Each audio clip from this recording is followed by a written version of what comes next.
Fakta nyata, 90 triliun. Opung Luhut Sok, APBN terancam, MBG terancam gagal, 70% dana MBG mengendap, elit panik. Purbaya tarik uang. Assalamualaikum warahmatullahi wabarakatuh. Makan bergizi gratis atau disingkat dengan MBG, program prioritas Presiden Republik Indonesia Prabowo Subianto dan Gibran Rakabuming Raka. Program ini diharapkan bahwa anak Indonesia dapat asupan gizi dan mencerdaskan anak bangsa. Dan Pak Presiden mengangkat Kepala BGN Profesor Dr. Insinyur Dadan Hindayana, Profesor Ahli Serangga. Mengapa? Karena berhubungan dengan makanan, tidak mengangkat profesor yang ahli gizi. Dan banyak sekali sekarang dilihat di media-media sosial bahwa dengan MBG sebagian kecil memang anak banyak yang keracunan makanan. Ada apa sebenarnya dengan MBG ini? Padahal anggaran triliunan rupiah yang digelontorkan dari uang pajak masyarakat, dan uang tersebut menurut Purbaya Yudisadewa mengendap di bank 90 triliun.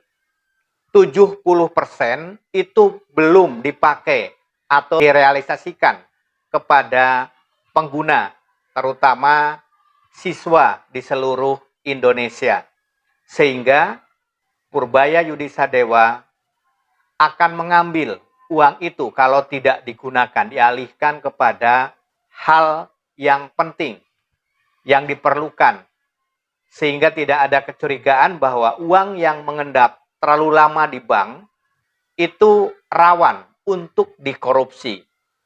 Sehingga menegur Kepala BGN Dadan Hindayana bahwa uang tersebut cepat direalisasikan untuk program menambah asupan gizi bagi siswa di seluruh Indonesia.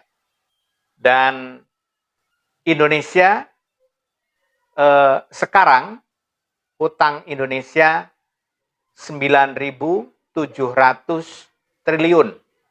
9.700 triliun. Berarti sudah nambah dari kemarin Presiden Joko Widodo 2.700 triliun. Ini membengkak. Ya, hutang Indonesia tambah banyak, bunganya untuk bayar juga banyak. Mudah-mudahan pemerintahan Prabowo Subianto dan Wakil Presiden Gibran Rakabuming Raka tidak menaikkan pajak masyarakat. Pemerintah telah mengalokasikan dana hingga puluhan triliun rupiah untuk program pemberian makanan bagi anak-anak. Namun, setelah hampir 1 tahun berjalan, sekitar 70% anggaran tersebut ternyata belum juga digunakan. Informasi ini bukan sekadar isu, melainkan disampaikan langsung oleh Menteri Keuangan, Purbaya. Bahkan, ia menegaskan bahwa dana yang tidak dimanfaatkan akan ditarik kembali, pernyataan yang langsung memicu perhatian luas. Pertanyaannya, mengapa anggaran makan bergizi gratis MBG bisa tertahan begitu lama? Siapa yang menyebabkan dana itu belum tersalurkan? Apa yang sebenarnya terjadi di Badan Gizi Nasional? Padahal, program makan bergizi gratis merupakan salah satu prioritas utama Presiden Prabowo Subianto. Ini adalah program besar dengan tujuan mulia, ditujukan bagi jutaan anak Indonesia. Namun, jika anggarannya tidak segera digunakan, sistemnya tersendat, dan dana terus mengendap, bukankah program ini berisiko terhambat bahkan sebelum berjalan optimal? Persoalan ini bukan sekadar kabar angin atau drama politik. Ini menyangkut uang negara yang bersumber dari rakyat dan terus menanggung beban biaya. Karena itu, perlu ditelusuri secara jernih, apa penyebab dana tersebut belum terserap, mengapa Purbaya bersikap tegas dengan ancaman penarikan, dan apakah program ini benar-benar dalam bahaya atau justru sedang dibenahi. Di sisi lain, Presiden Prabowo membantah tudingan bahwa dirinya boros dalam mengelola anggaran. Ia menegaskan bahwa dana untuk program tersebut berasal dari penghematan dan efisiensi belanja negara. Menurutnya, tanpa langkah penghematan, anggaran berpotensi habis akibat praktik korupsi atau pemborosan oleh oknum tertentu. Sebagai perbandingan, India, yang pendapatan per kapitanya disebut lebih rendah dari Indonesia, telah lebih dulu menjalankan program makan gratis bagi ratusan juta warganya selama bertahun-tahun. Bahkan, negara itu telah memiliki landasan hukum yang kuat.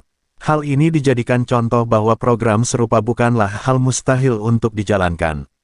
Karena itu, pemerintah tetap melanjutkan kebijakan ini meski dihadapkan pada berbagai kritik yang menuding adanya pemborosan. Bagi Presiden, program tersebut justru merupakan upaya menyelamatkan anggaran agar tidak terbuang sia-sia, sekaligus mengubah kebiasaan lama yang gemar menghabiskan dana tanpa perencanaan yang tepat. Budaya membengkakkan anggaran dan menjalankan program yang minim manfaat bagi bangsa serta rakyat masih terus terjadi. Karena itu, pemerintah ingin membantu percepatan pelaksanaan. Namun, jika tetap tidak mampu menyerap dana yang sudah dialokasikan, anggaran tersebut akan ditarik kembali. Logikanya sederhana dan adil, daripada dana menganggur sementara negara tetap membayar bunga, lebih baik dialihkan ke sektor lain yang lebih siap atau langsung disalurkan kepada masyarakat, misalnya melalui perluasan bantuan sosial. Jika memang bisa diserap, tentu akan didukung penuh. Namun, bila tidak, komitmennya jelas, dana akan diambil kembali.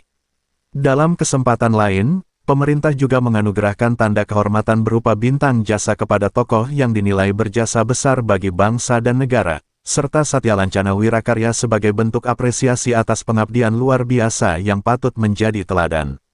Salah satu penerimanya adalah Profesor Dr. Insinyur Dadan Hindayana, selaku Kepala Badan Gizi Nasional, yang memperoleh bintang jasa utama. Sementara itu, Menteri Keuangan Purbaya menyampaikan pernyataan tegas soal anggaran program makan bergizi gratis (MBG), dana yang tidak digunakan akan ditarik.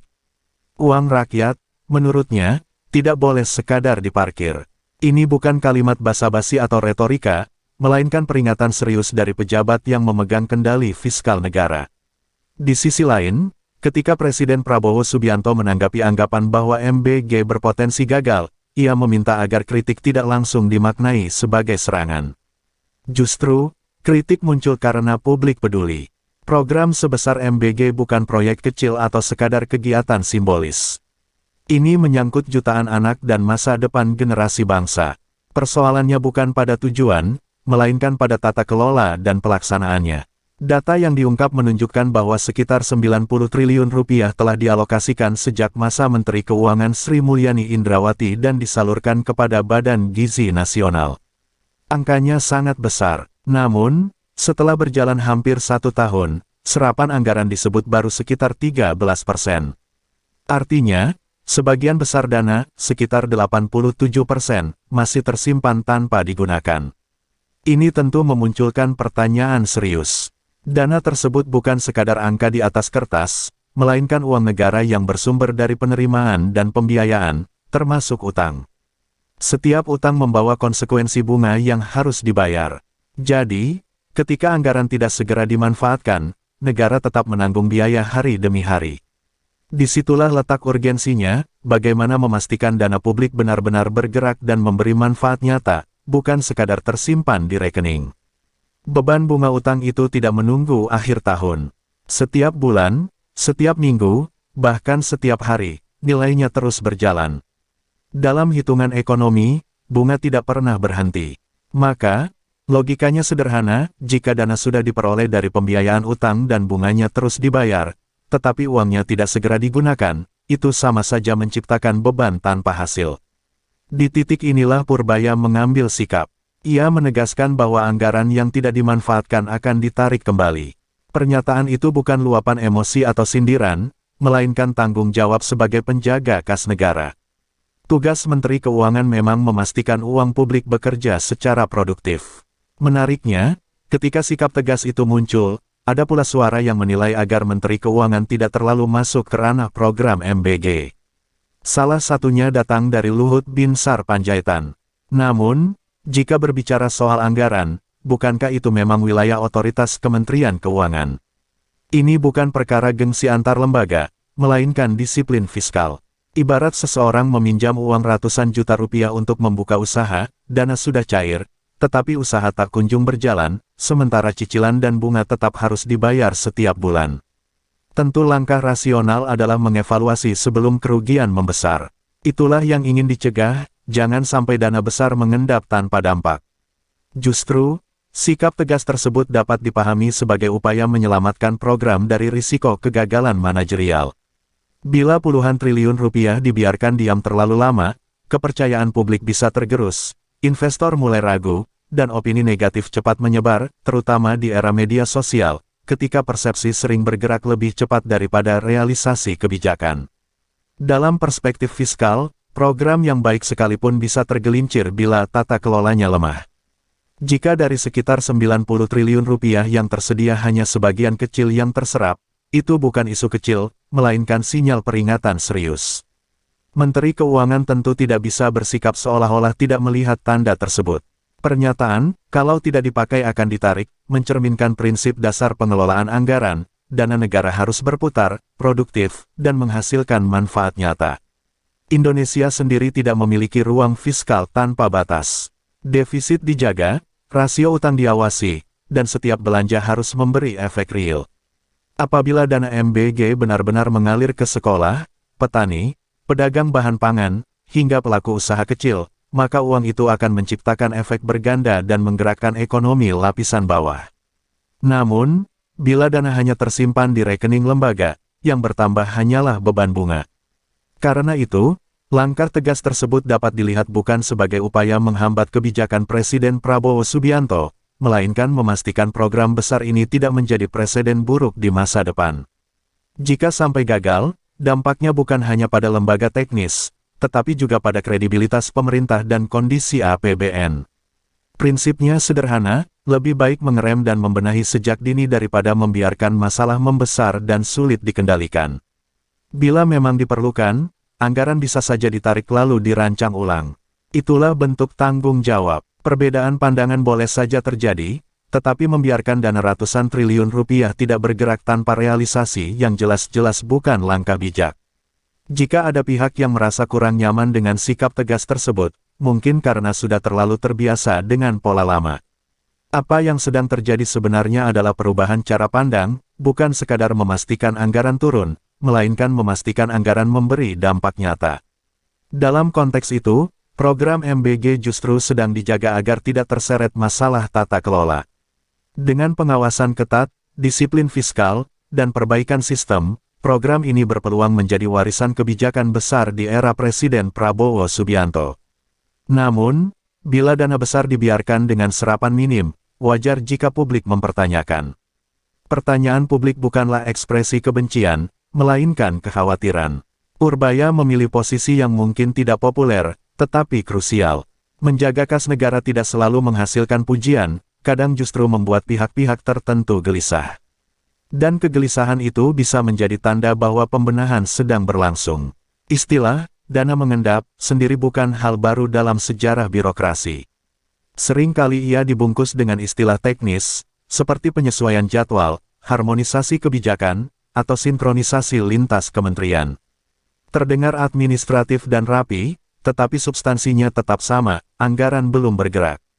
Jika sekitar 90 triliun rupiah telah dialokasikan untuk program makan bergizi dan sebagian besar belum terserap setelah 1 tahun, itu bukan lagi isu teknis semata, melainkan persoalan sistemik. Disinilah sikap Menteri Keuangan menjadi sensitif, sebab dana yang lama terparkir bukan hanya mencerminkan lambannya eksekusi, tetapi juga membuka potensi risiko. Dalam berbagai pengalaman, dana yang mengendap bisa saja ditempatkan pada instrumen keuangan jangka pendek atau menghasilkan bunga sebelum akhirnya dibelanjakan. Apakah praktik itu pasti terjadi? Tidak selalu. Namun, apakah kemungkinan tersebut ada? Tentu saja ada. Dan dalam konteks negara yang masih berjuang memberantas korupsi, potensi sekecil apapun patut diawasi serius. Indonesia bukan negara dengan tingkat korupsi yang bisa dianggap nol. Setiap tahun masih muncul operasi tangkap tangan dan kasus penyalahgunaan anggaran. Karena itu, ketika dana besar belum bergerak, pertanyaan publik adalah sesuatu yang wajar. Dalam situasi ini, langkah proaktif dari Menteri Keuangan untuk lebih dulu mempertanyakan dan mengevaluasi dapat dipandang sebagai bentuk kehati-hatian agar persoalan tidak membesar di kemudian hari. Selama ini, pola yang kerap terjadi adalah anggaran dikucurkan besar di awal tahun, tetapi realisasinya lambat. Ketika mendekati akhir tahun, barulah terjadi percepatan mendadak demi mengejar angka serapan agar tampak tinggi. Proyek dipadatkan, belanja dikebut, dan waktu diperas. Dampaknya bisa ditebak, mutu pekerjaan menurun, risiko meningkat, pengawasan melemah, dan celah penyimpangan terbuka. Sikap Purbaya seolah ingin memutus pola tersebut. Reformasi fiskal, menurut pandangan ini, bukan sekadar menjaga angka defisit tetap rapi di atas kertas atau menyajikan laporan yang terlihat manis di parlemen. Intinya adalah memastikan uang negara benar-benar memberi manfaat nyata bagi masyarakat, bukan sekadar berpindah dari satu rekening ke rekening lain. Ketika ia menyampaikan bahwa dana yang tak terserap dapat ditarik kembali, itu bukan serangan personal, melainkan sinyal sistemik. Bila tidak siap mengelola, jangan biarkan anggaran terparkir. Pesan itu sederhana, tetapi cukup mengguncang bagi mereka yang telah lama nyaman dengan mekanisme lama yang berlapis-lapis, dari pusat ke lembaga, ke satuan kerja, ke vendor, hingga subvendor, di mana setiap mata rantai menyimpan potensi biaya tambahan dan gesekan. Menariknya, Purbaya tidak membalas kritik dengan emosi atau retorika berlebihan. Ia hanya menegaskan prinsip dasar pengelolaan keuangan negara, anggaran harus produktif, bergerak, dan menghasilkan dampak. Jika tidak, ia hanyalah angka digital tanpa makna. Perlu diakui, ruang fiskal Indonesia tidak longgar tanpa batas. Defisit memiliki ambang, rasio utang pun ada batas psikologisnya. Karena itu, setiap belanja publik harus memiliki efek konkret. Jika dana MBG benar-benar mengalir ke dapur sekolah, petani, pedagang bahan pangan, hingga pelaku usaha kecil, maka uang tersebut akan berputar dan menciptakan efek berganda di ekonomi akar rumput. Namun, bila dana hanya tersimpan selama berbulan-bulan, yang tumbuh hanyalah beban bunga utang. Dalam konteks itu, langkah tegas ini bukan untuk menghambat kebijakan Presiden Prabowo Subianto atau mencari panggung politik, melainkan mencegah program besar berubah menjadi presiden buruk di masa depan. Jika sampai gagal, bukan hanya lembaga teknis yang disorot, melainkan juga presiden dan kredibilitas APBN yang dipertaruhkan. Pendekatannya ibarat mengerem kendaraan sebelum benar-benar oleng. Ketika tanda-tanda ketidakseimbangan terlihat, lebih baik berhenti sejenak untuk mengecek dan membenahi.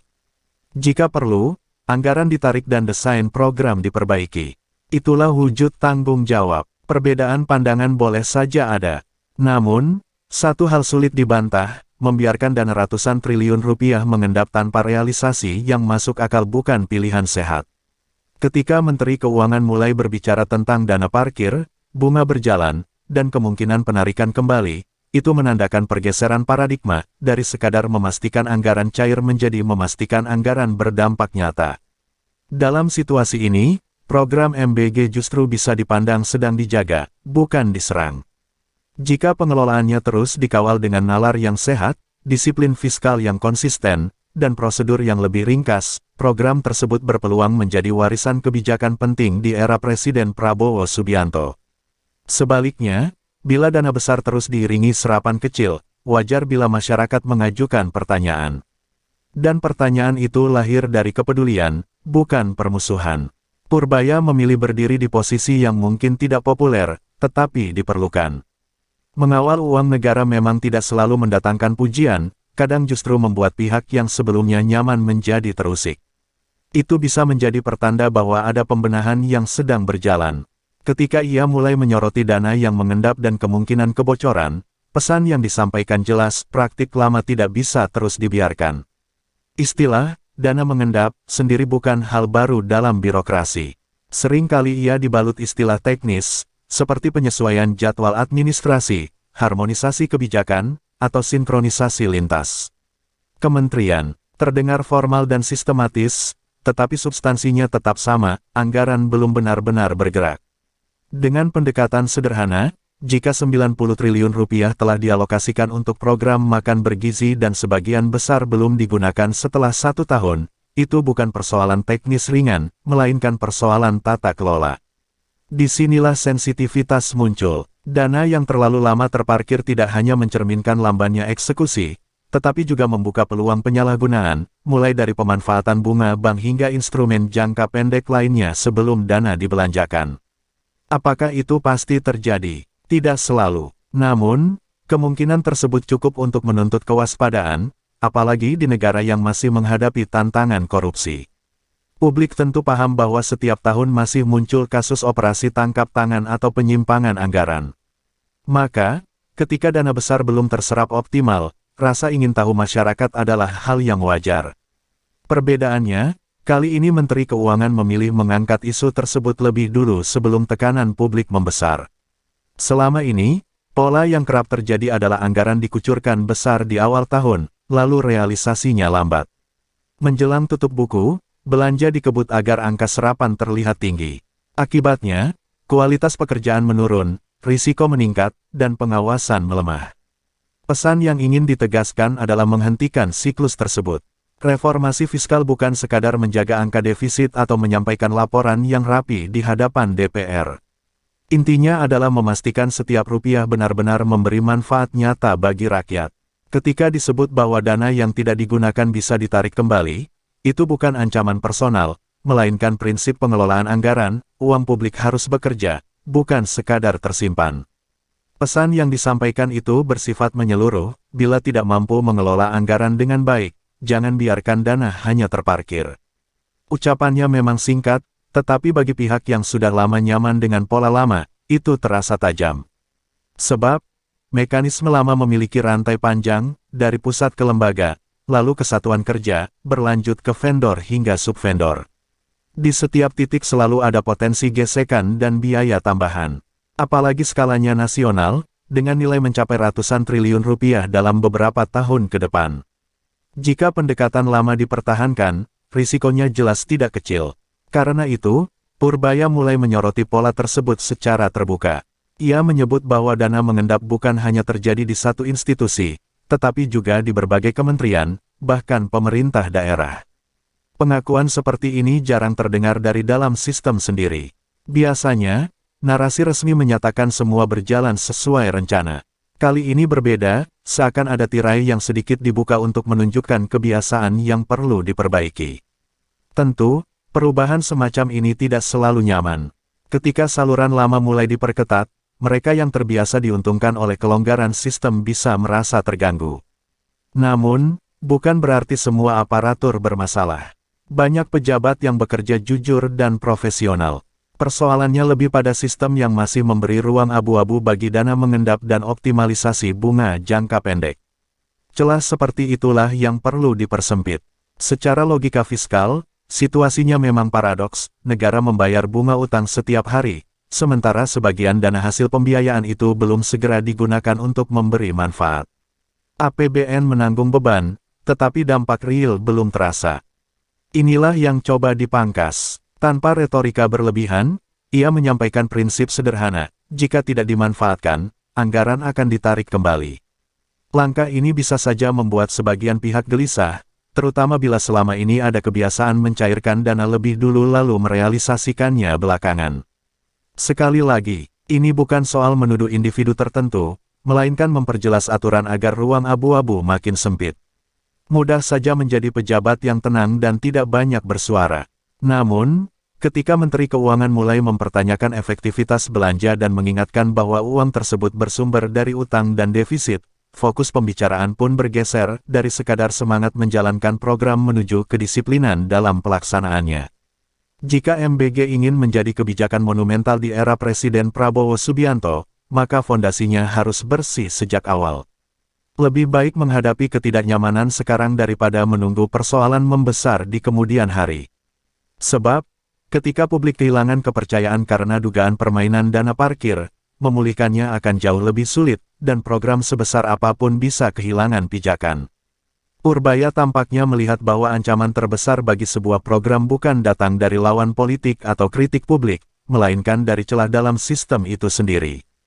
Kebocoran seringkali tidak muncul dalam skandal besar yang dramatis, tetapi dalam kebiasaan kecil yang dibiarkan berulang hingga menjadi budaya, dana terparkir, realisasi tersendat, bunga terus berjalan, proyek molor tanpa kepastian.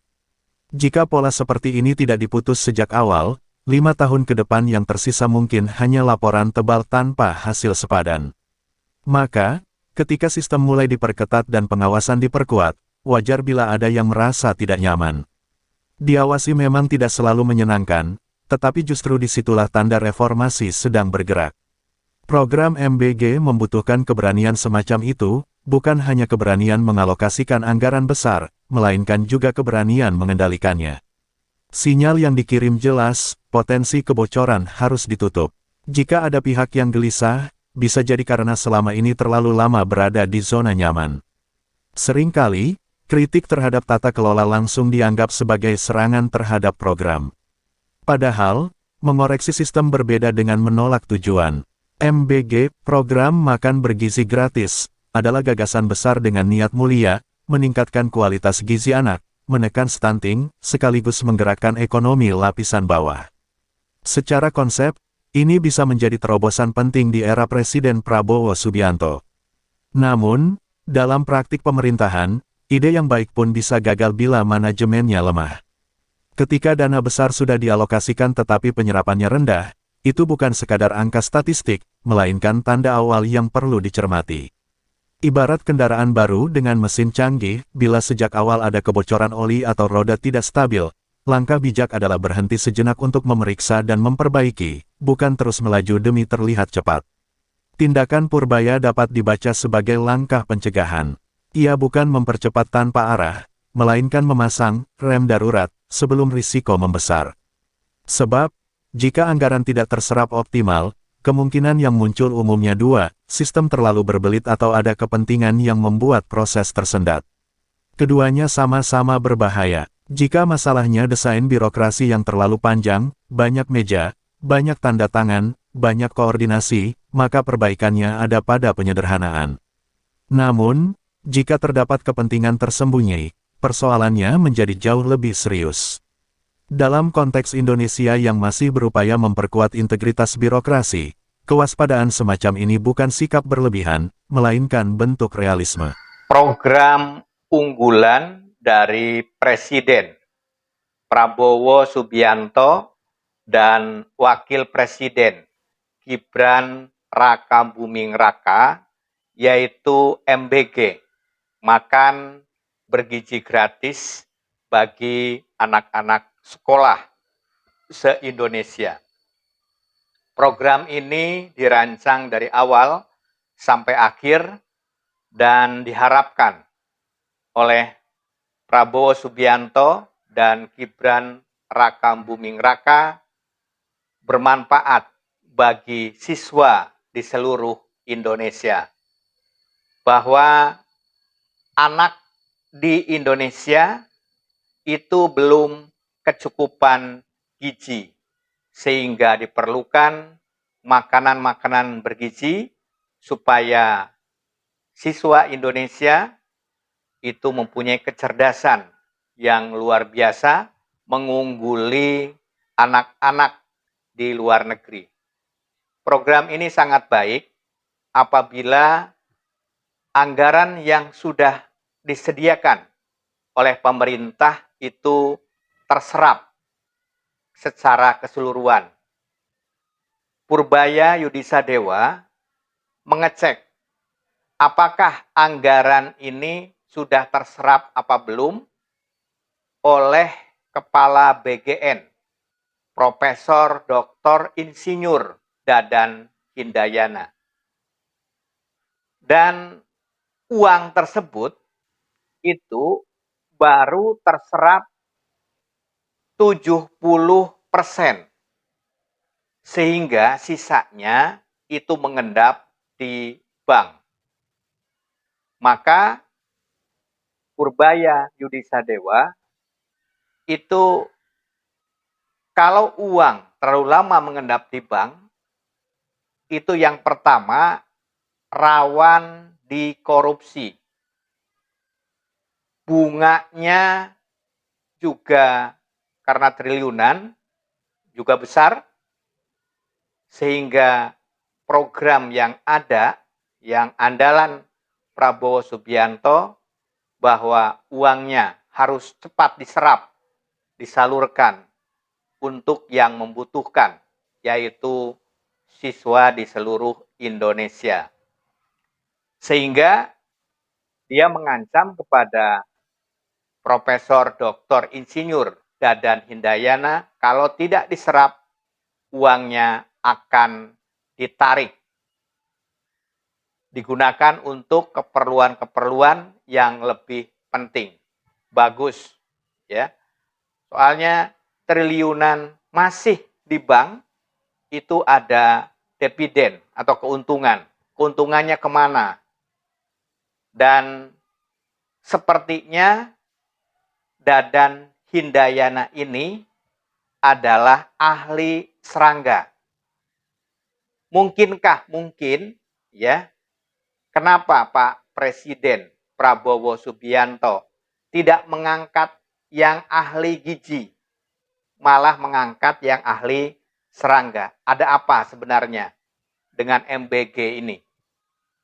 Makanya sebagian kecil program ini ada yang mengeluh, yaitu anak keracunan makanan. Apakah kepala BGN-nya harus ahli gizi? Maka masyarakat yang bisa menilai.